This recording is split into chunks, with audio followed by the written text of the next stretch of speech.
दरअसल शाहनवाज जी की स्थिति अब ऐसी है कि उनको चुनाव लड़ने के काबिल भी अगर भाजपा नहीं समझ रही है तो इसके लिए भी वो किसी रोज लालू जी को ही जिम्मेदार ठहरा देंगे। वो लोग हैं जिसने अपने गुरु को जलील करके, जिसने श्यामा मुखर्जी जैसे लोगों को ठगा, दीनदयाल उपाध्याय की किस तरह से मुगल सराय में हत्या हुई और ट्रेन की पटरी पर डाल दिया गया, इन्होंने शरद यादव जी के साथ क्या किया, इन्होंने अली अनवर जी के साथ क्या किया, इनका तो इतिहास है। इन्होंने उपेंद्र कुशवाहा जी के साथ क्या किया, रातों रात घर से उनकी बुजुर्ग माँ के साथ सामान को फेंकवा दिया। लालू जी ने तो जो उनके वो औघरदानी हैं और उनसे आशीर्वाद लेके आदमी भस्मासुर निकल जाता है, ये और बात है। उनको निश्चित रूप से राष्ट्रपति को भी ज्ञापन सौंपना चाहिए, राष्ट्रपति से मिलना चाहिए और उत्तर प्रदेश की सरकार को बर्खास्त किया जाना चाहिए। कि यहाँ पर भाजपा को, जदयू को, उस गठबंधन को वोट देने का मतलब है कि आप आफत को खुद से आमंत्रण दे रहे हैं।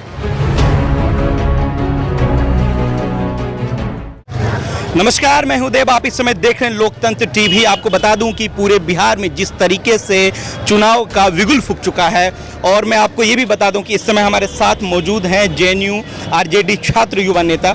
सर, क्या लग रहा है? जयंत जी इनका नाम हुआ। जयंत जी, क्या लग रहा है, किस तरीके से पूरे बिहार चुनाव को देख रहे हैं? देखिए, यह चुनाव हमारी पार्टी ने कुछ मशवरा दिया था चुनाव आयोग को भी, और बार बार आग्रह भी किया था कि ये वक्त दरअसल चुनाव का था नहीं। लेकिन जब एक बार अनाउंसमेंट चुनाव का हो गया है तो हम पूरी मजबूती से यह चुनाव लड़ने जा रहे हैं।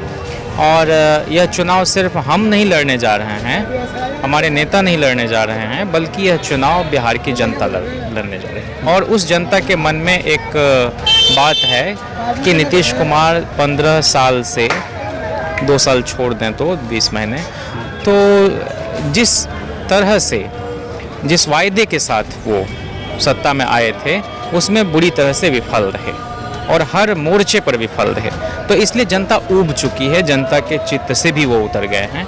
तो इसलिए हमको जनता के विवेक पर भरोसा है और अपने नेतृत्व के पर भी भरोसा है, और उस नेतृत्व को बहुत सहजता से यहाँ के आम आवाम ने स्वीकार किया। लगातार जिस तरीके से एक युवा वर्ग जो है कह रही है, आरजेडी के समर्थक ही कह रहे हैं कि तेजस्वी यादव को सीएम बनाना चाहिए, क्या ऐसा संभव हो पाएगा क्या? क्योंकि आरजेडी उतना सक्षम नहीं दिख रही जितना कि एनडीए गवर्नमेंट सक्षम दिख पा रही है। नहीं, वो तो सरकार है, सरकार की मशीनरी है, पूरा तंत्र जो है अपने हिसाब से काम कर रहा है और इसमें नीतीश कुमार माहिर रहे हैं।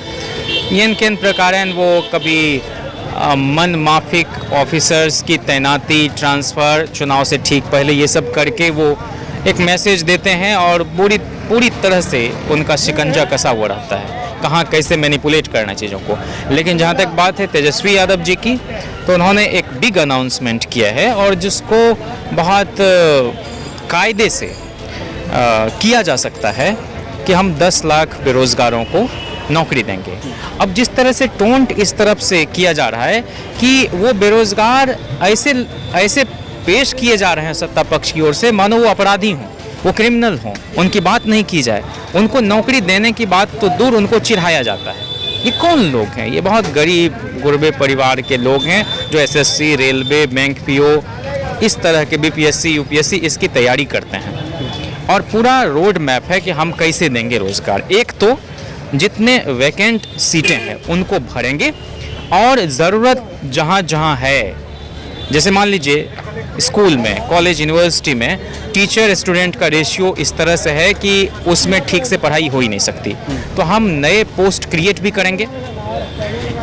जो बुनियादी बात मैं आपको कह रहा हूँ कि नीतीश कुमार ने जिस तरह से बिहार में विषयवार शिक्षकों की बहाली होती थी, ज्योग्राफी के टीचर होंगे इतने, तो उसके सैंक्शन्ड पोस्ट होते थे और वो मिडिल स्कूल से लेके हाई स्कूल सब जगह होते थे, उस पोस्ट को ही पूरी तरह से समाप्त कर दिया। शिक्षक का एक पद नहीं है बिहार में। अभी जो आप देख रहे हैं वो दरअसल नियोजित लोग हैं, और उन नियोजित लोगों के साथ भी बहुत अपमानजनक व्यवहार होता है, उनकी मांग नहीं सुनी जाती है। तो हमारे नेतृत्व ने यह कहा है कि समान काम, समान मेहनत, समान योग्यता है तो समान वेतन देने में क्या परेशानी है। तो हम उस पर विचार करेंगे, और विचार ही नहीं करेंगे बल्कि उसको अमली जामा पहनाने का काम करेंगे। उत्तर प्रदेश के किसानों का जो कर्ज है वो पूरी तरह से माफ़ करने जा रहे हैं तेजस्वी जी। तो लोगों का भरोसा इसलिए जम रहा है कि भाई ये कोई फिजूल की आलोचना नहीं कर रहे हैं, बल्कि ये क्या करेंगे उसको बता रहे हैं, और कैसे करेंगे वह भी बता रहे हैं। शहनवाज हुसैन ने आज ही ट्वीट किया, कहा कि अगर तेजस्वी यादव का चले तो लालू जी का फोटो और लालटेन का फोटो भी पोस्टर से गायब कर दें। तो दरअसल शहनवाज जी की स्थिति अब ऐसी है कि उनको चुनाव लड़ने के काबिल भी अगर भाजपा नहीं समझ रही है तो इसके लिए भी वो किसी रोज़ लालू जी को ही जिम्मेदार ठहरा देंगे। उनको कहाँ कहाँ से हटाया गया। लालू जी जनता के दिल में है। लालू जी के साथ बिहार की जनता की आत्मीयता के लिए कुछ अलग से नहीं बताना पड़ेगा। लालू जी का होना ही अपने आप में कार्यकर्ताओं को, जो सिंपैथाइजर्स हैं उनको, जो यहाँ का जन सामान्य है उनको बहुत ऊर्जा से भर देता है। वो भले कहीं हैं, और वो क्यों हैं वहाँ, तो जनता की लड़ाई ईमानदारी से लड़ने के चलते सत्ता द्वारा प्रताड़ित होकर वहाँ है। इस बात को जनता समझ रही है। सर एक बात बताइए, उन्होंने इसलिए ऐसा कहा कि उनको इस बात का अंदेशा है कि लालू यादव और तेजस्वी यादव में कुछ अनबन है, यानी कि बन नहीं पा रहा ठीक से चुनाव के कैंडिडेट को, मसला को लेकर। ये सब इस तरह का फिजूल का और फालतू बात है कि जिस पर क्या जवाब दिया जा सकता है। मतलब इस तरह की आदर्श जोड़ी पिता पुत्र की भारतीय राजनीति में दुर्लभ है कि जिनका संकेत, जिनका इशारा पाते ही तेजस्वी जी उस दिशा में कदम आगे बढ़ाना शुरू कर देते हैं। दोनों में आंखों आंखों में बातें हो जाती हैं कि करना क्या है, जनता के हित में क्या सही होगा। ये वो लोग हैं जिसने अपने गुरु को जलील करके, जिसने श्यामा मुखर्जी जैसे लोगों को ठगा, दीनदयाल उपाध्याय की किस तरह से मुगल सराय में हत्या हुई और ट्रेन की पटरी पर डाल दिया गया, किस तरह से बलराज मधोक जैसे उस पार्टी के आइडियोलॉग को जलालत भरी जिंदगी गुजारनी पड़ी और सियासी रूप से एलियनेट कर दिया गया। आपको मालूम बलराज मधोक को के सामने क्या कहा गया, आप पार्टी की सदस्यता भी ना लें, आपके रहने से बाकी लोगों को जनता स्वीकार नहीं कर पाती है। इस तरह से उनको साइड लाइन किया। और नीतीश कुमार जी जैसे लोग जॉर्ज साहब के साथ क्या किए, दिग्विजय सिंह जी के साथ इन्होंने क्या किया, इन्होंने शरद यादव जी के साथ क्या किया, इन्होंने अली अनवर जी के साथ क्या किया, इनका तो इतिहास है। इन्होंने उपेंद्र कुशवाहा जी के साथ क्या किया, रातों रात घर से उनकी बुजुर्ग माँ के साथ सामान को फेंकवा दिया। लालू जी ने तो जो उनके वो औघरदानी हैं और उनसे आशीर्वाद लेके आदमी भस्मासुर निकल जाता है, ये और बात है। जिनको उन्होंने जितवाया वही एक साल बाद इनके बारे में टीका टिप्पणी करने लगे और उनकी सदस्यता समाप्त करने के लिए अपना अस्तर कभी नहीं गिराया उन्होंने। एक बड़ा ये लालू यादव जी का मेयार है। और तेजस्वी जी के बारे में लोग टीका टिप्पणी करते हैं, लेकिन आज तक सार्वजनिक जीवन में 5 साल तो चुनावी राजनीति के साथ और उसके पहले 2012-13 से आप यूं देख लें कि लगभग 8-9 साल से पब्लिक लाइफ में तेजस्वी जी हैं। एक भी ऐसा बयान, ऐसा स्टेटमेंट आप उनका बता दें या उनके आचरण से कभी ऐसा लगा हो जिससे गरिमा की किरणें कहीं ना कहीं धूल दूसरित हुई हो। जयंत जी, एक इम्पोर्टेंट सवाल है कि जिस तरीके से हाथरस में दलित बेटियों के साथ कुकांड किया गया है कुछ दरिंदों के साथ, तो क्या यूपी में एक बड़ा लहर, यूपी में नहीं पूरे देश में प्रोटेस्ट, आपने देखा आपके सामने बिहार की राजधानी पटना में भी प्रोटेस्ट चल रहा है, तो क्या उससे बिहार चुनाव में भाजपा को झटका लग सकता ही नहीं? देखिए, इस देश में महिलाएं सुरक्षित नहीं हैं, बेटियां सुरक्षित नहीं हैं, और जिस तरह से हाथरस की बहुत ही दुखद ही नहीं, इंसानियत को शर्मसार करने वाली घटना सामने आई है, और उस पर मुख्यमंत्री का जो बयान आता है कि प्रधानमंत्री जी ने हमसे बात की, और ये तो क्या प्रधानमंत्री के कहने के बाद कोई मुख्यमंत्री इस तरह की चीज़ों पर कोई एक्शन लेगा? एक तो संविधान से कोई लेना देना नहीं उस आदमी का है, और हैवान लोग सत्ता में आ गए हैं और इस तरह के हैवानों को स्टेट प्रोटेक्ट कर रहा है। दुख की बात यह है, उसके माता पिता को उसकी डेड बॉडी नहीं सौंपी गई, उसका सम्मान के साथ जो लास्ट राइट परफॉर्म किया जाता है वो नहीं हुआ। रात के अंधेरे में पुलिस ने जबरन उसको वहाँ पर उसका दाह संस्कार किया।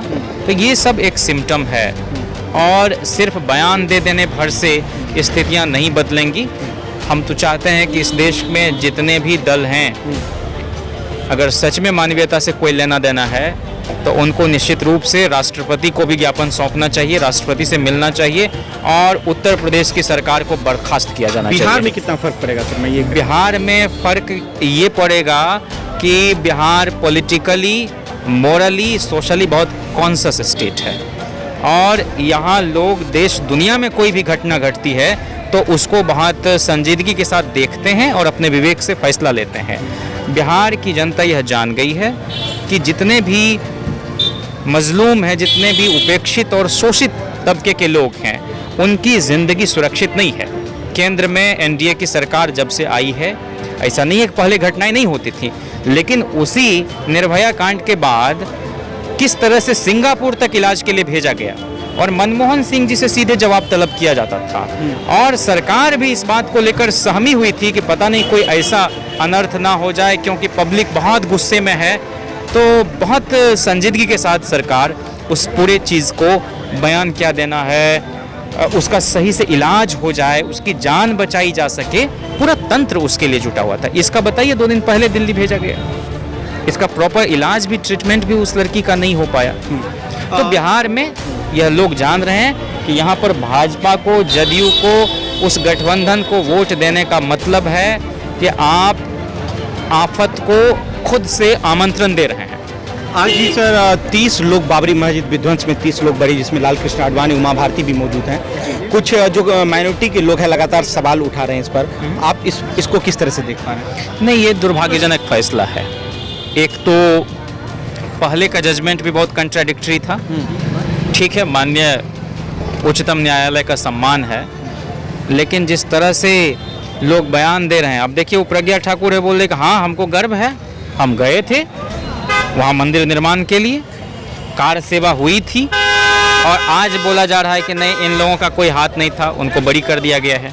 तो कुल मिला के इस तरह से सिर्फ फैसला आया है, फरमान जारी हुआ है, न्याय नहीं हुआ है लोगों के साथ। तो जिस तरीके से आप देख रहे थे कि जेएनयू आरजेडी युवा छात्र नेता जयंत जिज्ञासु ने अपनी बात रखी मनीषा वाल्मीकि को लेकर कि आगामी बिहार चुनाव में एक बड़ा जो है मसलन आप देख सकते हैं, नतीजा देख सकते हैं कि बिहार चुनाव में भाजपा को झटका भी लग सकता है। जिस तरीके से यूपी में योगी सरकार के रिजिम में लगातार महिलाओं पर, लड़कियों पर अत्याचार और बलात्कार के मामले लगातार बढ़े हैं। साथ ही इन्होंने कहा कि बाबरी मस्जिद विध्वंस के मामले में जो लोग बरी हुए हैं उन पे भी उन्होंने आपत्ति जनाई। ये सही और ठोस फैसला सुप्रीम कोर्ट के द्वारा नहीं लिया गया है। आप इस वक्त देख रहे हैं लोकतंत्र टीवी, मैं हूं देव, पटना ब्यूरो, दिल्ली।